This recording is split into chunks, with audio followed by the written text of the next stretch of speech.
जय हिंद दोस्तों, कैसे आप सभी। उम्मीद करता हूं कि सारे फिट और हेल्दी होंगे। और आज मैं चंदन कुमार उपाध्याय आज इस आस्था, विश्वास और इस पवित्र लोक पर्व के ऊपर छठ पूजा के अवसर पर मैं आप सभी का अपने YouTube चैनल के माध्यम से हार्दिक स्वागत एवं अभिनंदन करता हूं। जैसा कि मैंने आपको पहले भी बताया था कि रिहंद में छठ पूजा बहुत ही शानदार तरीके से, बहुत जोरदार आयोजन के साथ किया जाता है और इसका पूरा श्रेय यहाँ की NTPC national thermal power corporation of India को जाता है।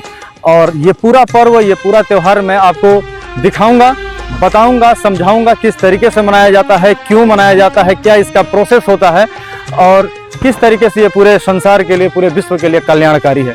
तो बने रहिएगा, वीडियो थोड़ी सी लंबी होगी और आपने बने रहना है। और जो भी त्रुटि होती है आप कमेंट करके जरूर बताइएगा। धन्यवाद, जय हिंद। छठ पर्व या षष्ठी पूजा कार्तिक शुक्ल पक्ष के षष्ठी को मनाया जाने वाला एक हिंदू पर्व है। सूर्य उपासना का यह अनुपम लोक पर्व मुख्य रूप से बिहार, झारखंड, पश्चिम बंगाल, पूर्वी उत्तर प्रदेश और नेपाल के तराई क्षेत्रों में मनाया जाता है। कहा जाता है यह पर्व मैथिल, मगही और भोजपुरी लोगों का सबसे बड़ा पर्व है। यह उनकी संस्कृति है। छठ पर्व बिहार में बड़े धूमधाम से मनाया जाता है। यह पर्व बिहार या पूरे भारत का ऐसा एकमात्र पर्व है जो वैदिक काल से चला आ रहा है और अब तो यह बिहार की संस्कृति बन चुका है। यह पर्व बिहार के वैदिक आर्य संस्कृति की एक छोटी सी झलक दिखाता है। यह पर्व ऋग्वेद में वर्णित सूर्य पूजन या उषा पूजन तथा आर्य परंपरा के अनुसार मनाया जाता है। बिहार में हिंदुओं द्वारा मनाया जाने वाला यह पर्व को इस्लाम सहित अन्य धर्मावलंबी भी मनाते देखे जाते हैं। धीरे धीरे यह त्योहार प्रवासी भारतीयों के साथ साथ विश्व भर में प्रचलित हो गया है। छठ पर्व सूर्य, प्रकृति, जल, वायु और उनकी बहन छठी मैया को समर्पित है, जिसे मिथिला में रणबे माई भी कहा जाता है। भोजपुरी में सविता माई और बंगाली में रणबे ठाकुर बुलाया जाता है। माँ पार्वती का छठा रूप भगवान सूर्य की बहन छठी मैया को त्योहार की देवी के रूप में पूजा जाता है। इस त्योहार के अनुष्ठान कठोर हैं और 4 दिनों की अवधि में मनाए जाते हैं। इनमें पवित्र स्नान, उपवास और पीने के पानी से दूर रहना, लंबे समय तक पानी में खड़ा होना, प्रार्थना और अर्घ देना शामिल है। पर्वातिन नामक मुख्य उपासक आमतौर पर महिलाएं होती हैं। हालांकि बड़ी संख्या में पुरुष भी इस उत्सव का पालन करते हैं, क्योंकि छठ लिंग विशिष्ट त्योहार नहीं है। छठ महापर्व के व्रत को स्त्री, पुरुष, बूढ़े, जवान सभी करते हैं। पर्यावरणविदों का दावा है कि छठ सबसे पर्यावरण अनुकूल हिंदू त्योहार है। यह त्योहार नेपाली और भारतीय लोगों द्वारा अपने प्रवासी के साथ मनाया जाता है। एक कथा के अनुसार प्रथम देवासुर संग्राम में जब असुरों के हाथों देवता हार गए थे, तब देव माता अदिति ने तेजस्वी पुत्र की प्राप्ति के लिए देवारण्य के सूर्य मंदिर में रणबे छठी मैया अपनी पुत्री की आराधना की थी। तब प्रसन्न होकर छठी मैया ने उन्हें सर्वगुण संपन्न तेजस्वी पुत्र होने का वरदान दिया था। इसके बाद अदिति के पुत्र हुए त्रिदेव रूप आदित्य भगवान, जिन्होंने असुरों पर देवताओं को विजय दिलाई थी। भारत में छठ सूर्य उपासना के लिए प्रसिद्ध पर्व है। मूलतः सूर्य षष्ठी व्रत होने के कारण इसे छठ कहा गया है। यह पर्व वर्ष में 2 बार मनाया जाता है। पहली बार चैत्र में और दूसरी बार कार्तिक मास में। चैत्र शुक्ल पक्ष षष्ठी पर मनाए जाने वाले छठ पर्व को चैती छठ व कार्तिक शुक्ल पक्ष षष्ठी पर मनाए जाने वाले पर्व को कार्तिक छठ कहा जाता है। पारिवारिक सुख समृद्धि तथा मनवांछित फल प्राप्ति के लिए यह पर्व मनाया जाता है। स्त्री और पुरुष समान रूप से इस पर्व को मनाते हैं। छठ व्रत के संबंध में अनेक कथाएं प्रचलित हैं। उनमें से एक कथा के अनुसार जब पांडव अपना सारा राजपाट जुए में हार गए, तब श्री कृष्ण द्वारा बताए जाने पर द्रौपदी ने छठ व्रत रखा। तब उनकी मनोकामनाएं पूरी हुई तथा पांडवों को उनका राजपाट वापस मिला। लोक परंपरा के अनुसार सूर्यदेव और छठी मैया का संबंध भाई बहन का है। लोक मातृका षष्ठी की पहली पूजा सूर्य ने ही की थी। छठ पर्व को वैज्ञानिक दृष्टिकोण से देखा जाए तो षष्ठी तिथि छठ को एक विशेष खगोलीय परिवर्तन होता है। इस समय सूर्य की पराबैंगनी किरणें पृथ्वी की सतह पर सामान्य से अधिक मात्रा में एकत्र हो जाती हैं। इस कारण इसके संभावित कुप्रभावों से मानव की यथासंभव रक्षा करने का सामर्थ्य प्राप्त होता है। पर्व पालन से सूर्य प्रकाश के हानिकारक प्रभाव से जीवों की रक्षा संभव है। पृथ्वी के जीवों को इससे बहुत लाभ मिलता है। सूर्य के प्रकाश के साथ उसकी पराबैंगनी किरण भी चंद्रमा और पृथ्वी पर आती है। सूर्य का प्रकाश जब पृथ्वी पर पहुंचता है तो पहले वायुमंडल मिलता है। वायुमंडल में प्रवेश करने पर उसे आयन मंडल मिलता है। पराबैंगनी किरणों का उपयोग कर वायुमंडल अपने ऑक्सीजन तत्व को संश्लेषित कर उसे उसके एलोट्रोप ओजोन में बदल देता है। इस क्रिया द्वारा सूर्य की पराबैंगनी किरणों का अधिकांश भाग पृथ्वी के वायुमंडल में ही अवशोषित हो जाता है।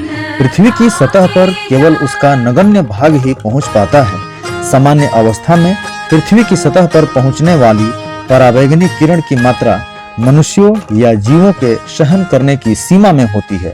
अतः सामान्य अवस्था में मनुष्यों पर उसका कोई विशेष हानिकारक प्रभाव नहीं पड़ता, बल्कि उस धूप द्वारा हानिकारक कीटाणु मर जाते हैं, जिससे मनुष्य या जीवन को लाभ होता है।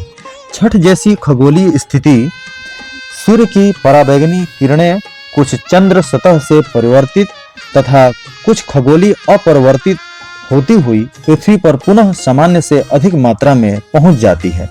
वायुमंडल के स्तरों से आवर्तित हुई सूर्यास्त तथा सूर्योदय को यह और भी सघन हो जाती है। ज्योतिषीय गणना के अनुसार यह घटना कार्तिक तथा चैत्र मास की अमावस्या के 6 दिन उपरांत आती है। ज्योतिष गणना पर आधारित होने के कारण इसका नाम कुछ और नहीं बल्कि छठ पर्व ही रखा गया है। यह पर्व 4 दिनों का है। भैया दूज के तीसरे दिन से यह आरंभ होता है। पहले दिन सेंधा नमक घी से बना हुआ अरवा चावल और कद्दू की सब्जी प्रसाद के रूप में ली जाती है। अगले दिन से उपवास आरंभ होता है। व्रती दिन भर अन्न जल त्याग कर शाम करीब 7 बजे से खीर बनाकर पूजा करने के उपरांत प्रसाद ग्रहण करते हैं, जिसे खरना कहते हैं। तीसरे दिन डूबते हुए सूर्य को अर्घ यानी दूध अर्पण करते हैं।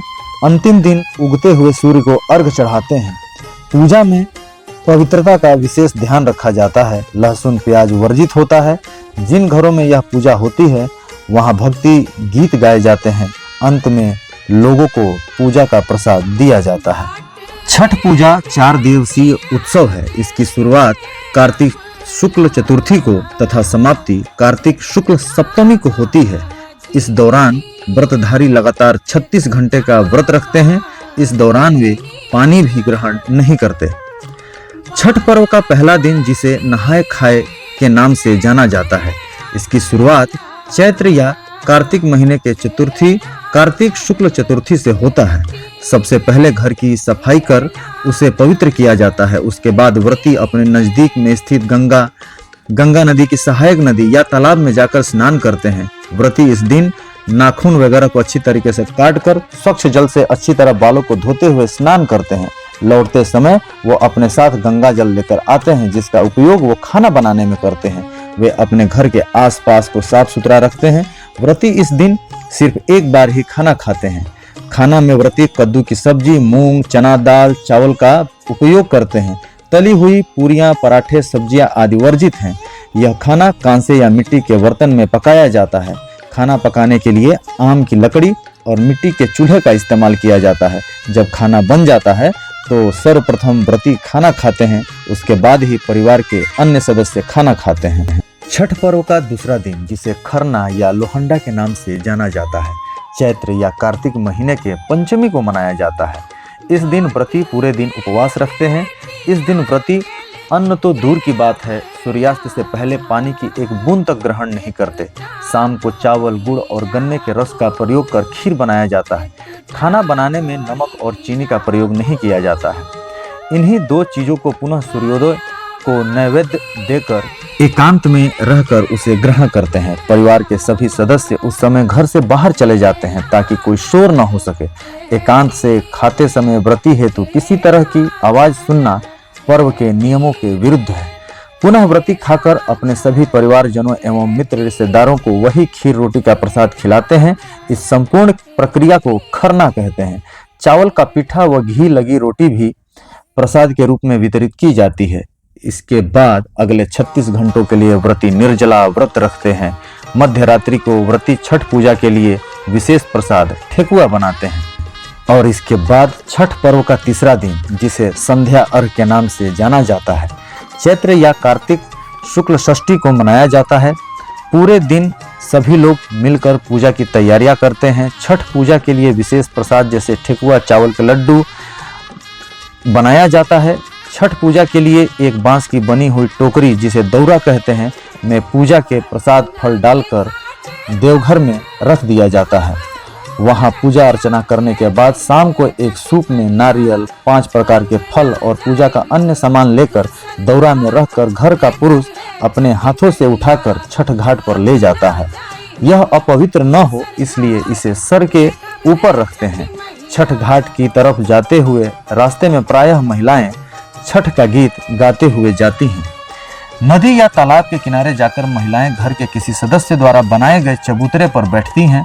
नदी से मिट्टी निकालकर छठ माता का जो चौरा बना रहता है उस पर पूजा का सामान रखकर नारियल चढ़ाते हैं और दीप जलाते हैं। सूर्यास्त से कुछ समय पहले सूर्य देव की पूजा का सारा सामान लेकर घुटने भर पानी में जाकर खड़े हो जाते हैं और डूबते हुए सूर्य देव को अर्घ देकर 5 बार परिक्रमा करते हैं। सामग्रियों में व्रतियों द्वारा स्वनिर्मित गेहूं के आटे से निर्मित ठेकुआ सम्मिलित होते हैं। यह ठेकुआ इसलिए कहलाता है क्योंकि इसे काठ के एक विशेष आकार के डिजाइनदार फर्मे पर आटे की लुगदी को कठोर बनाया जाता है।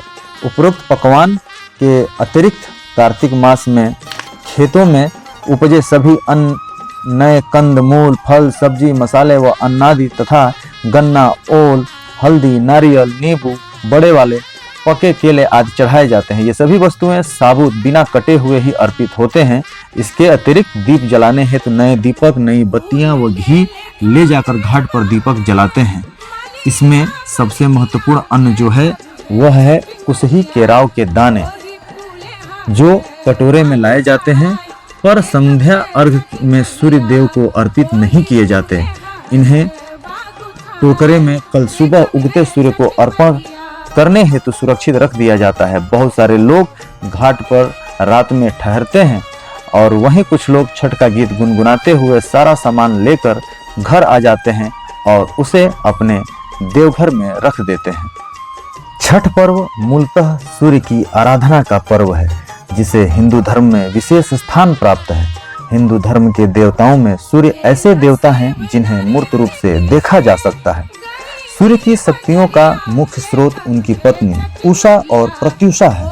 छठ में सूर्य के साथ साथ दोनों शक्तियों की संयुक्त आराधना होती है। प्रातः काल में सूर्य की पहली किरण उषा और सायं काल में सूर्य की अंतिम किरण प्रत्युषा को अर्घ देकर दोनों को नमन किया जाता है। भारत में सूर्योपासना ऋग्वेद काल से होती आ रही है।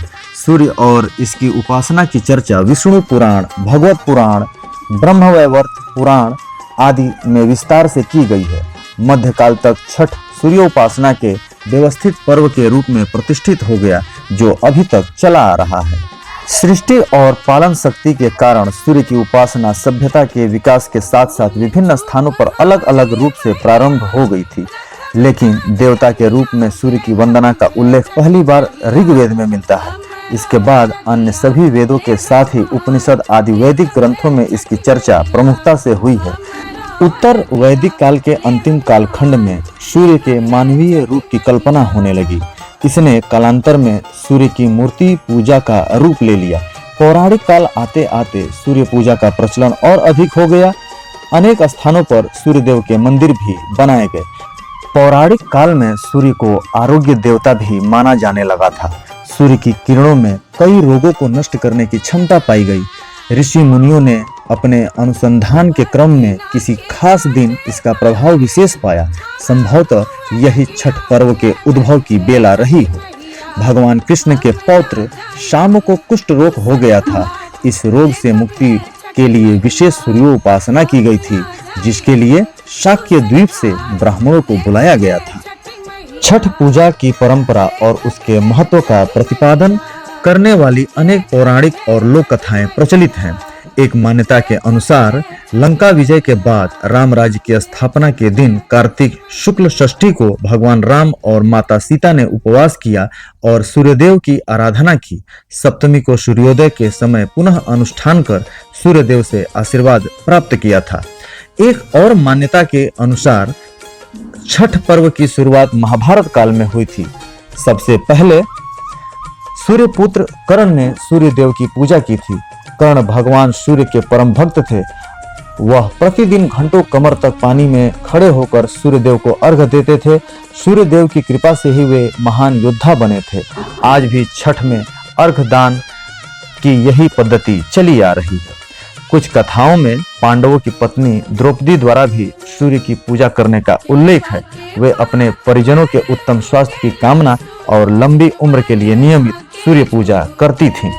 एक कथा के अनुसार राजा प्रियव्रत की कोई संतान नहीं थी। जब महर्षि कश्यप ने पुत्रेष्ठी यज्ञ कराकर उनकी पत्नी मालिनी को यज्ञाहुति के लिए बनाई खीर दी, इसके प्रभाव से उन्हें पुत्र हुआ, परंतु वह मृत पैदा हुआ। प्रियव्रत पुत्र को लेकर शमशान गए और पुत्र वियोग में प्राण त्यागने लगे। उसी वक्त ब्रह्मा जी की मानस कन्या देवसेना प्रकट हुई और कहा कि सृष्टि की मूल रूप प्रवृत्ति के छठे अंश से उत्पन्न होने के कारण मैं षष्ठी कहलाती हूँ। हे राजन, आप मेरी पूजा करें तथा लोगों को भी पूजा के प्रति प्रेरित करें। राजा ने पुत्र इच्छा से देवी षष्ठी का व्रत किया और उन्हें पुत्र रत्न की प्राप्ति हुई।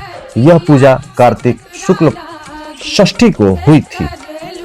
तो दोस्तों, जैसा कि हमने बताया था कि रिहंद में सूर्य कुंड के अलावा भी हम एक और जगह छठ पूजा का आपको दर्शन कराएंगे। तो ये वो जगह है जो कि यहाँ के रिहंदेश्वर महादेव के नाम से जाना जाता है और यहाँ पर एक दो कुंड है और उन्हीं कुंड में बाकी जो यहाँ के एम्प्लॉइज और जो यहाँ के स्थानीय लोग हैं वो यहाँ आकर छठ पूजा को बड़े हर्षोल्लास और साधना के साथ, पवित्रता के साथ यहाँ पर मनाते हैं। यहाँ का ये जो शिव मंदिर है, इसका बहुत ही विशेष स्थान है इस पूरे रिहंद में और इसीलिए इनको रिहंदेश्वर महादेव के नाम से भी जाना जाता है और इस मंदिर का संचालन एनटीपीसी के द्वारा किया जाता है।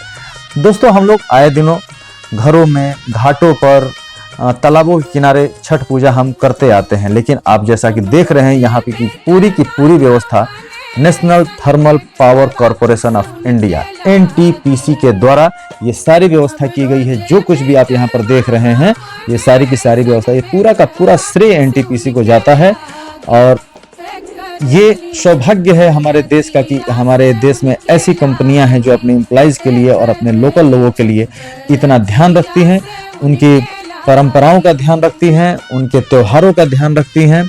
और मैं तो स्पेशली बहुत खुश होता हूं और मन गदगद हो जाता है एनटीपीसी की इन सुविधाओं को देखकर, जो अपने एम्प्लॉइज के लिए और जो यहाँ के बाहर के लोगों को यहाँ पर दी जाती है।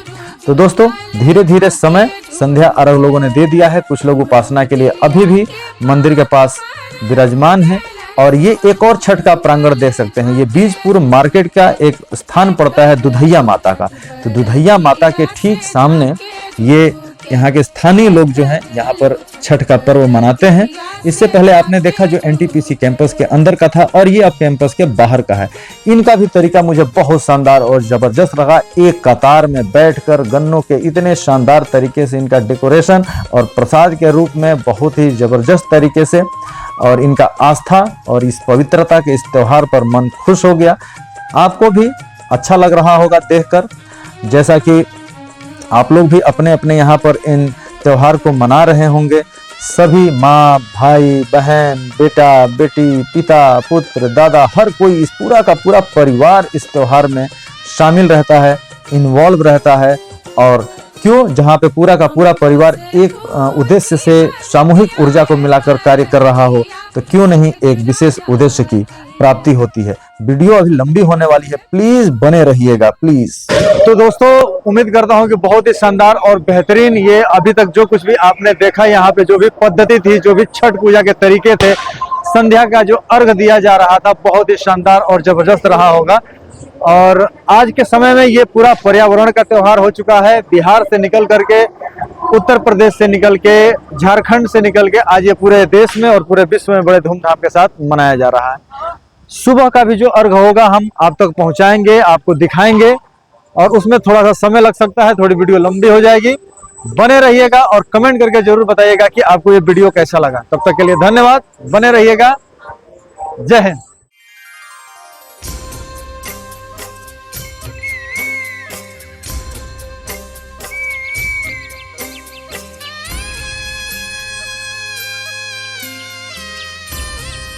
जय हिंद दोस्तों, जैसा कि आप सभी को पता है कि पिछले 4 दिनों से यहाँ पर छठ का त्योहार चल रहा है, छठ का व्रत चल रहा है। जितने भी व्रती हैं आप मेरे पीछे देख सकते हैं कि वो लोग अब सूर्य की उपासना के लिए, क्योंकि अब जिस तरीके से कल शाम को डूबते हुए सूर्य को अर्घ दिया गया था और आज इसके व्रत अपने आखिरी पड़ाव में आ चुका है और इस समय सूर्य को, उगते हुए सूर्य को अर्घ दिया जाएगा, जिसको कि उषा उपासना के नाम से वैदिक काल से ये पूजा होती आ रही है। आप देखेंगे कि किस तरीके से लोग आज इस 4 दिन के चले आ रहे इस कठिन उपासना के व्रत को आज यहाँ पर खत्म किया जाएगा, आज यहाँ पर तोड़ा जाएगा। तो बिल्कुल हम आपको सूर्योदय के साथ आपको हम यहाँ का व्रत दिखाएंगे। जैसा कि आप सभी को पता है कि हम लोग अभी रिहंद में है, जो कि सोनभद्र का बीजपुर का ही ये एक इलाका है, जिसको कि NTPC के द्वारा यहाँ पर बहुत बेहतरीन तरीके से ऑर्गेनाइज किया गया है। तो बने रहिएगा, तब तक के लिए धन्यवाद। चौथे दिन कार्तिक शुक्ल सप्तमी की सुबह उदयमान सूर्य को अर्घ दिया जाता है। सूर्योदय से पहले ही व्रती लोग घाट पर उगते सूर्यदेव की पूजा हेतु पहुंच जाते हैं और शाम की ही तरह उनके परिजन उपस्थित रहते हैं।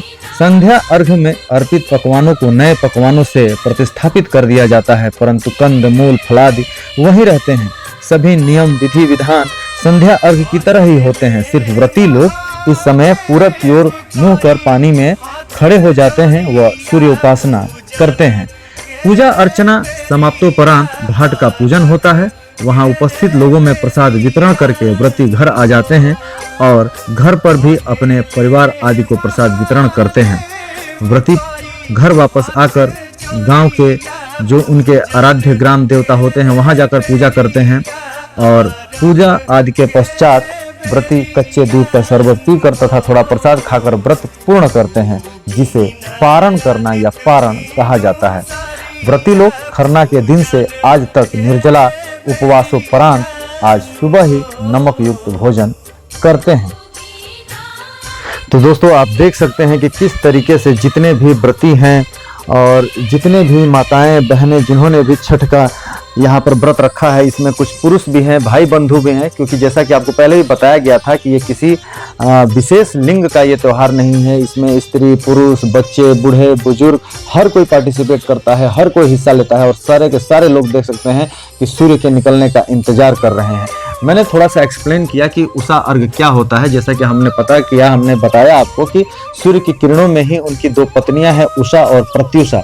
तो अभी समय उषा का है और संध्या में प्रत्युषा का था। तो अभी उषा को अर्घ देने की तैयारी हो रखी है। सभी के सभी लोग जितने भी व्रती हैं वो आप देख सकते हैं कि जल में किस तरीके से घंटों से ये खड़े हैं और आदित्य का, सूर्य का उदय होने का ये इंतजार कर रहे हैं और इन्हें विश्वास है कि सूर्य आएंगे, क्योंकि वो चक्र है, ये भरोसा है, ये विश्वास है कि जिस प्रकार से सूर्य डूबने के बाद फिर से आते हैं, उसी तरीके से हर किसी का दिन लौटता है, हर दुख के बाद फिर से सुख आता है। ये पूरे मानव कल्याण के लिए है, ये सृष्टि के कल्याण के लिए है, ये पूरे विश्व के लिए कल्याणकारी है।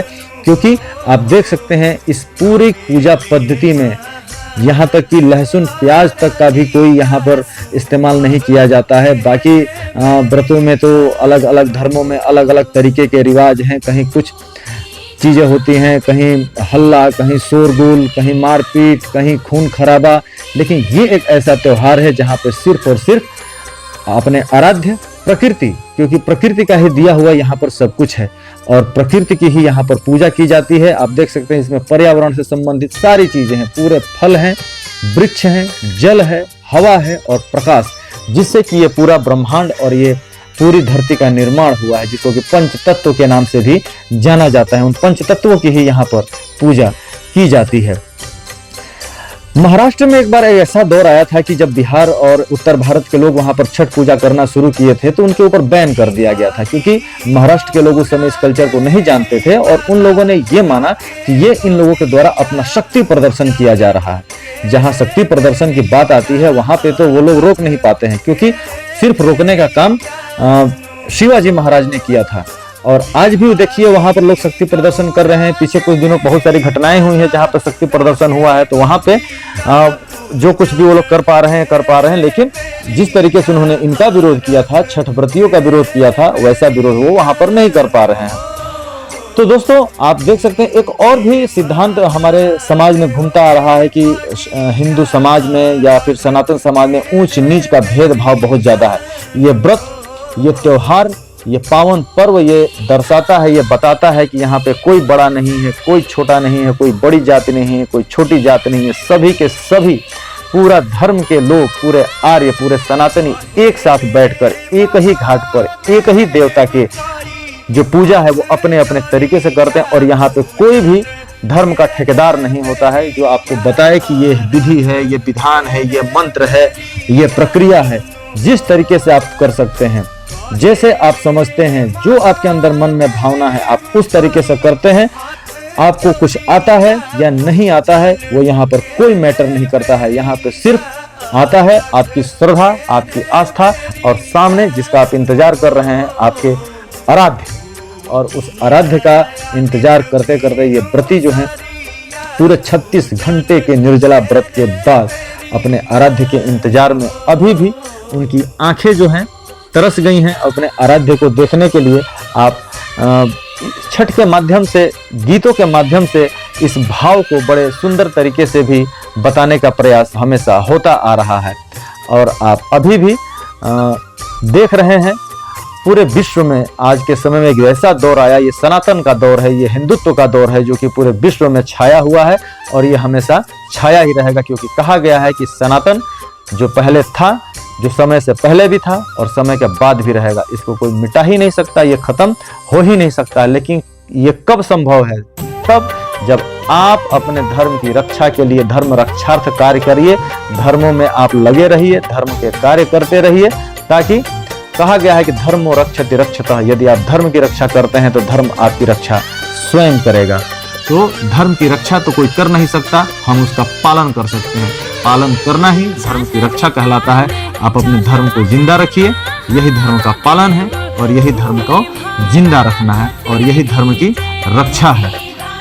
आपकी पहचान है, एक हिंदू होने के नाते आपकी पहचान है, एक सनातनी होने के नाते पहचान है। भले ही इस त्योहार को जोड़ दिया गया है उत्तर प्रदेश और बिहार और झारखंड के राज्यों के साथ, लेकिन जैसा कि हमने देखा, हमने जाना कि ये ऋग्वेद से है, ये वैदिक काल से चला आ रहा है।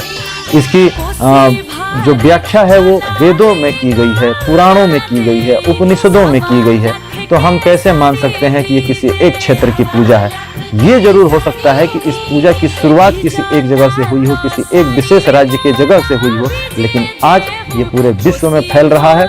और ये आपकी, हमारी सबकी जिम्मेदारी है कि अपने अपने कार्यों से, अपने अपने विचारों से इसको विश्व के ऊपर, अभी तो ये विश्व का सबसे बड़ा त्यौहार है ही है, इसको और भी ऊपर ले जाने की आवश्यकता है, और भी दूर तक पहुंचाने की आवश्यकता है।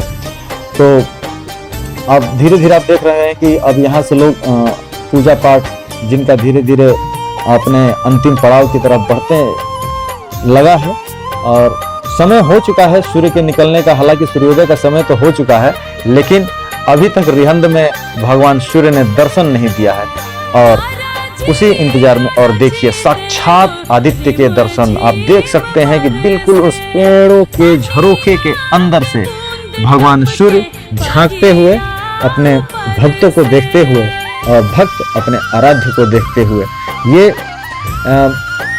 मिलन है भक्त का अपने आराध्य के साथ, और ये आराध्य की प्रसन्नता है जो कि उनकी किरणें सीधे जल से टकरा करके अपने भक्तों को दीर्घायु, लंबी उम्र, धन धान्य, उनके सौभाग्य में वृद्धि, उनके परिवार में वृद्धि, उनके समाज में वृद्धि करते हैं। और जिस तरीके से सूर्य उदय होता है, सूर्य उगता है, उसी तरीके से इन व्रत करने वालों का भाग्य भी उदय होता है। तो उम्मीद करते हैं कि आपको ये बहुत शानदार लगा होगा और जो कुछ भी हम आपको बताने का प्रयास कर सकते थे हमने बताने का प्रयास किया है। आज इस चौथे दिन जैसा कि आप देख रहे हैं कि सूर्य का उदय हो चुका है और भास्कर जो है अपने मंद मंद गति से पूरे विश्व को प्रकाशमान करने के लिए, पूरी धरती को प्रकाशमान करने के लिए एक बार फिर से अपनी परंपरा के अनुसार, अपने रीति रिवाज के अनुसार, अपने चक्र के अनुसार वो फिर से उदित हो चुके हैं। और इस सूर्योदय के अर्घ के साथ ही इस महापर्व का, इस आस्था, विश्वास और इस पवित्रता के सबसे बड़े लोक पर्व का, छठ पूजा का यहाँ पर समापन होता है।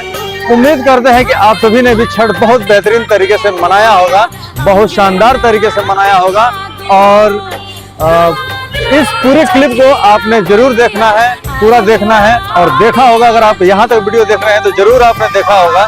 तो इसी के साथ हम यहाँ पर इस पूरे ब्लॉग का समापन करते हैं। धन्यवाद, जय हिंद। कमेंट करके जरूर बताइएगा कि आपको कैसा लगा।